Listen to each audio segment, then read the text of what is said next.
Assalamualaikum warahmatullahi wabarakatuh. Alhamdulillah rabbil alamin, wassalatu wassalamu ala asrafil anbiya wal mursalin wa ala alihi wa sahbihi ajma'in. Yang saya hormati dosen pengampu mata kuliah gizi dan kesehatan, yaitu Ibu Yuli Hairina Hamid SPD MSI dan teman-teman sekalian. Kami dari kelompok 5 ingin mempresentasikan hasil kerja kami, yaitu dengan judul Perencanaan Gizi dan Perilaku Kesehatan. Nah, jadi anggota kelompok 5 itu beranggotakan, yang pertama itu saya sendiri, yaitu Ade Wahyuni. Selanjutnya ada Egidia Perbina BR Tarigan, ada Cut Nur Syakira, ada Miftahur Rahma, ada Tasya Mumtaza, dan ada Saul Khairani Maira dan Indah Apriana. Ini saya akan menjelaskan apa latar belakang dari perencanaan gizi dan perilaku kesehatan. Nah, latar belakangnya sendiri yaitu makanan adalah kebutuhan dasar yang menyediakan zat gizi untuk metabolisme tubuh. Kesehatan dan gizi masyarakat tergantung pada konsumsi makanan dan status gizi, dipengaruhi oleh asupan makanan dan penyakit. Peningkatan pengetahuan tentang gizi dapat dilakukan melalui program pendidikan gizi oleh pemerintah. Gizi memainkan peran penting dalam pertumbuhan, perkembangan, dan produktivitas manusia. Informasi tentang status gizi penting untuk pengambilan kebijakan kesehatan masyarakat. Jadi oleh karena itu diperlukan sistem informasi yang baik. Nah, selanjutnya saya akan menjelaskan apa itu perencanaan gizi. Jadi perencanaan gizi itu dikemukakan oleh 3 pendapat. Yang pertama yaitu menurut Gauss. Jadi menurut Gauss ini perencanaan gizi itu adalah kemampuan memilih satu kemungkinan dari berbagai kemungkinan yang tersedia yang dipandang paling tepat untuk mencapai tujuan. Nah, pendapat selanjutnya yaitu menurut Alloch dan Deacon, makanan lezat adalah makanan apapun yang memiliki rasa yang enak meskipun tidak baik untuk kesehatanmu, seperti kayak makanan junk food kayak burger, kebab, dan pizza. Nah, pendapat selanjutnya itu yaitu menurut Levy dan Loba. Nah, proses analisis sistem, penetapan tujuan, perencanaan, evaluasi, pemilihan rencana terbaik, penyusunan program detail, dan pengawasan terus-menerus diperlukan untuk mencapai hubungan optimal antara rencana kerja dan sistem yang ada. Nah, selanjutnya program gizi memberikan manfaat produktivitas keuntungan seperti yang pertama yaitu menurunkan angka kesakitan penduduk, kedua meningkatkan pendapatan penduduk, yang ketiga meningkatkan kesehatan ibu dan kemampuan merawat anak, serta peningkatan kemampuan sumber daya manusia. Nah, sekian dari presentasi saya. Selanjutnya akan dilanjutkan oleh Cut Nur Syakira. Baiklah, jadi di sini bersama dengan saya Cut Nur Syakira, saya akan melanjutkan materi terkait tentang ciri-ciri perencanaan gizi. Nah, terdapat beberapa ciri-ciri perencanaan gizi. Pertama, yaitu perencanaan gizi itu mengarah pada upaya pemecahan masalah kesehatan masyarakat yang ada di sekitar. Berikut adalah ciri-ciri perencanaan gizi yang mendukung upaya pemecahan masalah kesehatan masyarakat. Yang pertama, yaitu analisis masalah kesehatan masyarakat. Langkah pertama adalah melakukan analisis mendalam terhadap masalah kesehatan masyarakat yang ada di wilayah sekitar. Nah, ini melibatkan identifikasi faktor-faktor risiko, prevalensi masyarakat, dan kebutuhan gizi yang diperlukan. Nah, yang kedua yaitu fokus pada penyakit tertentu atau masalah gizi. Nah, perencanaan gizi harus secara khusus menargetkan penyakit atau masalah gizi yang menjadi fokus utama. Misalnya, masalah kesehatan masyarakat yang signifikan. Nah, perencanaan gizi harus menekankan strategi untuk mengurangi konsumsi kalori berlebihan dan meningkatkan aktivitas fisik. Nah, yang ketiga yaitu pemahaman tentang budaya dan tradisi lokal. Nah, perencanaan gizi harus mempertimbangkan budaya dan tradisi lokal dalam pemilihan makanan dan pola makan. Ini sangat penting agar rencana gizi dapat diterima dan diadopsi oleh masyarakat. Nah, yang keempat yaitu perencanaan partisipasi masyarakat. Itu melibatkan masyarakat dalam proses perencanaan gizi itu sangat penting untuk memastikan bahwa rencana tersebut sesuai dengan kebutuhan dan preferensi mereka. Nah, partisipasi ini juga dapat meningkatkan tingkat penerimaan dan keberlanjutan program perencanaan tersebut. Nah, yang kelima yaitu kolaborasi dengan stakeholder, yaitu kerjasama dengan berbagai pihak, termasuk pemerintah, lembaga kesehatan, organisasi non-pemerintah, dan sektor swasta. Itu sangat penting untuk meningkatkan efektivitas dan cakupan perencanaan gizi tersebut. Nah, yang keenam yaitu evaluasi dan pemantauan berkelanjutan. Jadi, perencanaan gizi itu harus dilengkapi dengan sistem evaluasi dan pemantauan yang terus-menerus untuk menilai serta memungkinkan penyesuaian yang diperlukan sesuai dengan perubahan situasi atau kebutuhan yang diperlukan oleh masyarakat. Ciri-ciri dari perencanaan gizi yang berikutnya yaitu 1. Fleksibilitas, yaitu rencana gizi harus dapat disesuaikan dengan berbagai kendala yang mungkin muncul, seperti perubahan jadwal, preferensi makanan, atau kondisi kesehatan. Nah, yang kedua yaitu adaptabilitas, yaitu perencanaan gizi harus dapat diadaptasi untuk mengatasi kendala-kendala yang bersifat sementara atau jangka panjang, seperti perubahan musiman dalam ketersediaan makanan atau perubahan kebutuhan nutrisi karena kondisi medis. Nah, yang ketiga, baiklah, sekian pemaparan materi dari saya. Selanjutnya saya kembalikan kepada teman-teman saya untuk melanjutkan pemaparan materi yang berikutnya. Sebelumnya, teman-teman semua telah mengetahui pengertian dari perencanaan gizi dan apa saja ciri-ciri dari perencanaan gizi. Nah, selanjutnya saya akan menjelaskan mengenai beberapa jenis dari perencanaan gizi. Yang pertama itu ada rencana strategis. Rencana strategis merupakan perencanaan yang menetapkan kebijakan jangka panjang dan mencakup waktu pelaksanaan yang relatif lama. Biasanya jenis perencanaan ini sangat sulit untuk diubah karena melibatkan visi dan juga tujuan yang bersifat abstrak. Bisa diambil contoh seperti perencanaan dalam proses perencanaan diet ataupun perencanaan perubahan pola makan. Kedua perencanaan tersebut membutuhkan waktu yang sangat panjang untuk bisa dilaksanakan. Lalu selanjutnya ada perencanaan taktis. Perencanaan taktis ini adalah perencanaan yang berfokus pada kebijakan jangka pendek, yang mana lebih mudah disesuaikan dengan aktivitas kita. Selama tujuan akhir dari perencanaan ini tidak berubah, maka waktunya bisa disesuaikan. Perencanaan ini sangat memungkinkan kita untuk membuat perencanaan yang sesuai dengan kebutuhan kita atau bersifat fleksibel. Kemudian yang ketiga ada perencanaan terintegrasi.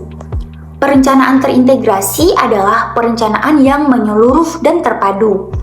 Perencanaan ini memastikan semua aspek dari perencanaan bekerja sama secara efisien.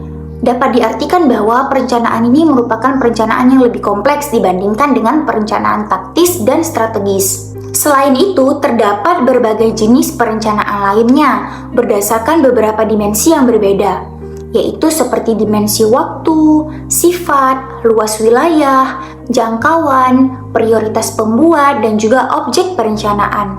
Misalnya, perencanaan ini dapat dibedakan berdasarkan waktu.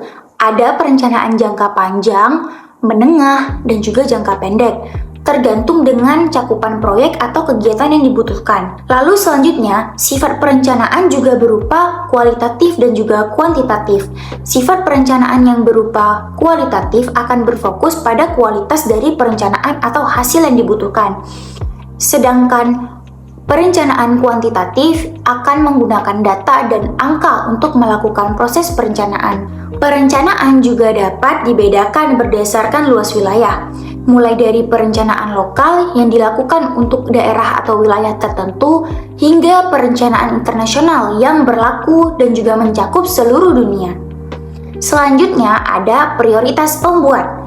Prioritas pembuat perencanaan juga dapat berbeda, dari sentralisasi hingga desentralisasi dekonstruksi. Hal tersebut akan ditentukan tergantung pada struktur organisasi yang ada. Yang terakhir, perencanaan juga dapat dilihat berdasarkan objeknya. Apakah itu perencanaan rutin atau perencanaan eksidental yang biasanya berhubungan dengan kejadian atau situasi yang tidak terduga. Dengan memahami berbagai jenis perencanaan dan dimensinya, kita dapat mengembangkan strategi gizi yang sesuai dengan kebutuhan kita, sehingga kita dapat meningkatkan kesehatan kita secara keseluruhan. Baik, materi selanjutnya yaitu tentang aspek-aspek perencanaan gizi. Saya akan menjelaskan terkait dengan aspek-aspek yang diperlukan dalam proses perencanaan gizi. Yang pertama yaitu dengan konsultasi gizi.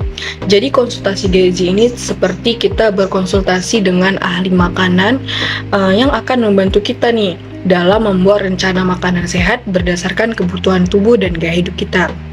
Seperti kita tuh memiliki panduan khusus untuk memilih makanan yang tepat agar tubuh kita tuh tetap sehat dan bertenaga. Yang kedua yaitu penyuluhan gizi.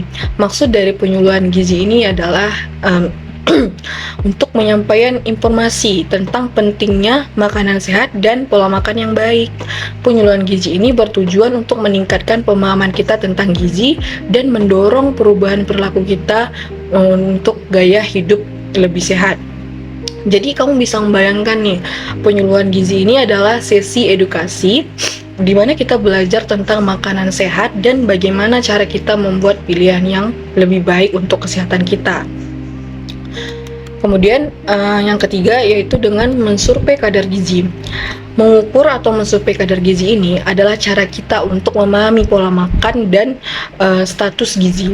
Sama dengan halnya kita tuh mencatat dan mengetahui jenis makanan apa saja nih yang akan kita makan sehari-hari dan memeriksa kembali apakah sesuai dengan asupan nutrisi kita, apakah sesuai dengan asupan nutrisi kita cukup untuk tubuh kita.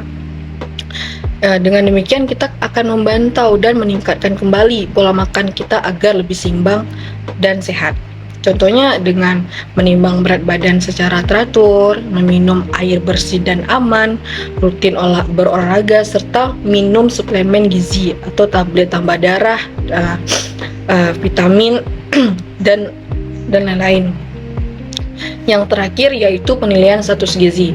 Penilaian status gizi ini tuh sebagai proses evaluasi kita untuk menentukan apakah kita memperoleh nutrisi yang cukup untuk memenuhi kebutuhan tubuh kita. Ini tuh melibatkan seperti berat badan, tinggi badan, evaluasi asupan makanan, dan analisis faktor-faktor lain seperti riwayat penyakit kita, gaya hidup, dan faktor genetik. Hasil dari penilaian gizi ini kita dapat menggunakan untuk merancang program nutrisi yang sesuai dengan apa yang kita perlukan.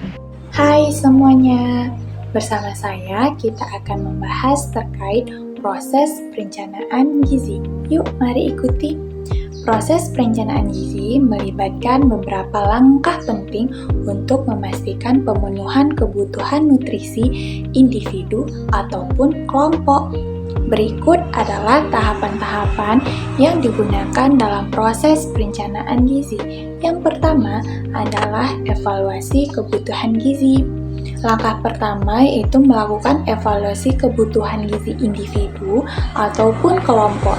Hal ini meliputi faktor seperti usia, jenis kelamin, tingkat aktivitas fisik, kondisi kesehatan, dan kehamilan.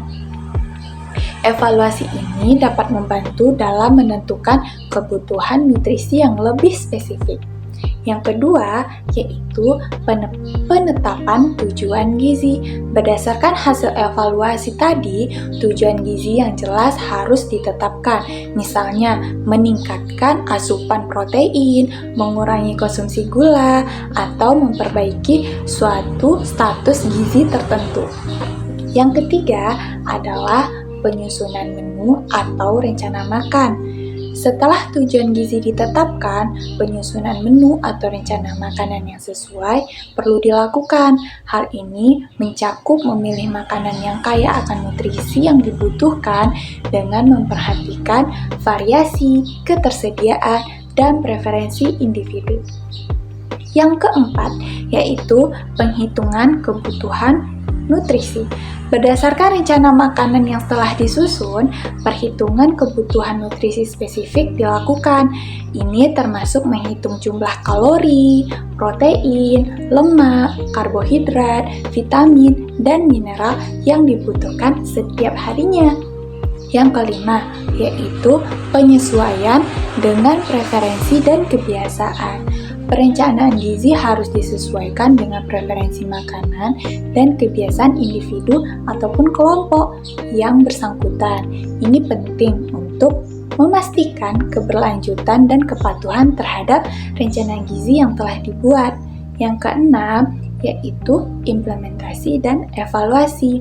Setelah rencana gizi diterapkan, langkah selanjutnya adalah memantau dan mengevaluasi hasilnya. Perubahan mungkin diperlukan berdasarkan respon individu terhadap rencana gizi tersebut. Proses perencanaan gizi ini memerlukan pendekatan yang holistik dan terstruktur guna memastikan pemenuhan kebutuhan nutrisi yang optimal. Selain itu, kolaborasi dengan profesional kesehatan seperti ahli gizi atau dietitian dapat membantu memperkuat hasil perencanaan gizi. Sebelumnya, perkenalkan nama saya Miftahur Rahmah. Jadi saya akan menjelaskan tentang fungsi perencanaan gizi. Perencanaan gizi itu bukan hanya tentang membuat jadwal makan, tetapi lebih dari fungsi itu. Fungsi perencanaan ini membantu kita dalam mengambil keputusan terbaik yang sesuai dengan tujuan utama kita, baik itu untuk menangani masalah gizi yang kurang maupun untuk memilih tindakan yang tepat untuk kesehatan kita. Selanjutnya, mari kita jelaskan tentang fungsi perilaku kesehatan. Perilaku kesehatan yang mencakup berbagai tindakan yang kita lakukan sehari-hari, mulai dari cara kita bertindak, bersikap, berpikir, hingga memberikan respon terhadap hal-hal yang memengaruhi kesehatan kita. Fungsi perilaku kesehatan ini bertujuan untuk mencegah penyakit, menjaga kesehatan, dan meningkatkan kualitas hidup kita secara keseluruhan. Jadi sekarang mari kita bahas tentang manfaat dari perencanaan gizi. Perencanaan gizi itu membantu kita mengidentifikasi masalah gizi yang kurang dan merancang solusi yang efektif. Hal ini juga membantu kita dalam mengambil tindakan ataupun keputusan yang tepat terkait dengan makanan yang kita konsumsi, sehingga kita dapat menghindari berbagai masalah kesehatan yang berkaitan dengan gizi. Lalu, apa manfaat dari perilaku kesehatan? Perilaku kesehatan yang baik itu membantu kita terhindar dari berbagai macam penyakit, meningkatkan energi dan produktivitas kita, serta menjaga berat badan yang sehat, serta menjaga kesehatan mental kita. Jadi dengan berperilaku sehat, kita juga dapat hidup lebih teratur, positif, dan memiliki kualitas hidup yang lebih baik secara keseluruhan. Jadi selanjutnya mari kita tinjau hubungan antara umur dan pendidikan dengan perencanaan gizi dan perilaku sehat.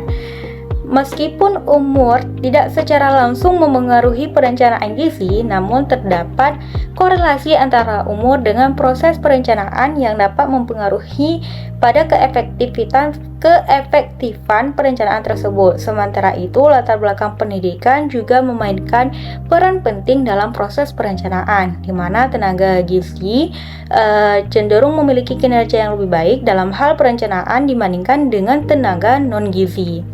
Selanjutnya mari kita bahas manfaat perilaku hidup bersih dan sehat atau PHBS. PHBS itu merupakan konsep penting dalam menjaga kesehatan, di mana perilaku yang bersih dan sehat itu membantu kita dalam mencegah penyakit, menjaga kebersihan diri dan lingkungan, serta meningkatkan kesadaran akan pentingnya kesehatan.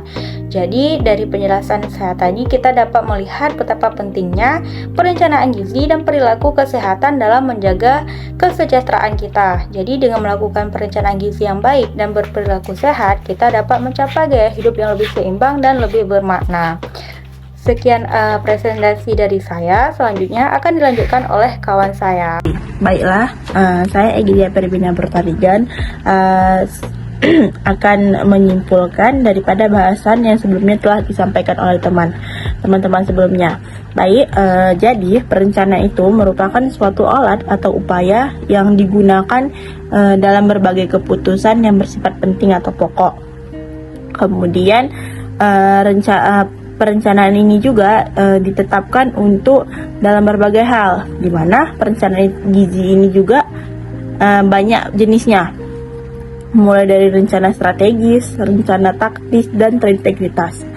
Hasil dari perencanaan gizi tersebut itu banyak juga macamnya, mulai dari konsultasi gizi, penyuluhan gizi, dan lainnya. Dengan perencanaan ini juga akan terciptanya perilaku hidup sehat.